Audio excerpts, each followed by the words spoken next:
સમાચારમાં આગળ વાત કરીશું સ્વાતંત્ર્ય પર્વની ઉજવણીની। સાબરકાંઠામાં સ્વાતંત્ર્ય પર્વની ઉજવણી કરવામાં આવી।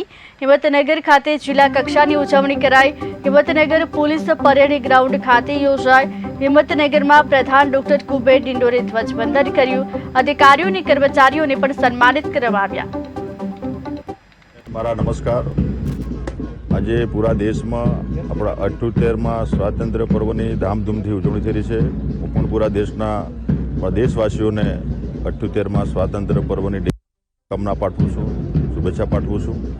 साथे साथे अपना सन्मान्य देशना वडाप्रधान नरेन्द्र मोदी साहेबे जे विकसित भारतनो जे संकल्प कर्यो छे 2047नो भारत विकसित बने एना माटे आपणे बधा संकल्प लईने आपणे एमां योगदान आपीए। साथे साथे एक पेड़ माँ के नाम नो संदेश जे आप्यो छे ए बधा ज आपणे आ देशमां वसनारा दरेक नागरिक एक पेड़ एक वृक्ष उछेरे तो हरियाળી क्रांति सर्जाय एना माटे पण आपणे बधा सहयोगी बनीए। साथे साथे आ व्यक्ति निर्माण, परिवार निर्माण, समाज निर्माण अने राष्ट्र निर्माणना काममां आपणे दरेक नागरिको सहभागी बनीए अने दरेकने मारी फरीथी देश